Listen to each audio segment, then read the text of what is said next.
Hello guys, at ngayon nga ay mamimili tayo ng aking mga paninda sa tindahan. Ang una kong bibilhin is yung mga kulang-kulang ko sa grocery. Next is mamimili naman ako ng mga tinapay. Mabenta sa akin ng tinapay kasi maaga ako nagbubukas. Masarap talaga kasi itong pang-partner sa kape. Ganito nga pala ako guys pag namimili, isahan na lang. Sinasabay ko yung pagbibili ko ng tinapay sa mga plastic, itlog, at toy candy kasi nasa iisang bilihan lang sila. Mas nakakatipid kasi ako guys pag yun ang ginagawa ko kasi isang bili na lang pag pumunta ako dito. Sa bilihan na to kasi, nasa isang building lang lahat ng bibilhin ko.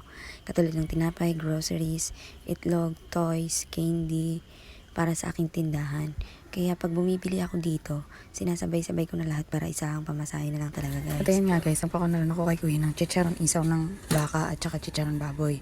Ayan, binilan niya na yung paninda ko at kulang doon ang isa kaya dinagdagan niya na lang. Dito ako lagi bumibili ng tinapay kasi masarap dito yung tinapay nila. At ayan, pagkatapos ko mamili ng tinapay, dito naman ako pupunta sa bilihan ng mga plastic.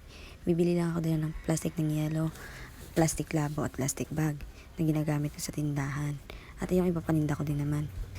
After ko mamili ng mga plastic, pupunta naman ako sa mga toy section, candy section. Dahil ito talaga yung umabili sa tindahan ko, yung mga candy at mga laruan na pang bata. Kahit tagsasampu yan, basta gusto ng mga bata, mabili talaga siya guys. Sobrang dami mo din pala kasi ditong pagpipilian guys. Lagi akong bumibili ng mga laruan guys kasi dito ako nakakaipon ng bariya, panukli. Kasi madalas talaga ako maubusan ng bariya. Pero simula nung bumibili ako ng mga laruan pang bata, ito na talaga yung way ko para makaipon ng bariya. Pagkatapos ko nga pala dito guys sa toy section ay pumunta na rin ako doon sa bilihan ng mga ulam. Hindi ko na rin pala siya na-record. Kasi sobrang dami ng taong bumibili ng ulam at sobrang bigat na rin po pala ng dala ko. Sa loob ng isang linggo, 2 to 3 times ako namimili sa building na to. Kasi mabilis talaga maubos yung mga candy. Sobrang fast moving niya guys para sa mga bata. At ang next kong gagawin is mamimili ako ng itlog. Ayan. Marami nga pala sa akin nagtatanong kung bakit hindi daw ako bumibili ng mga tray-tray itlog.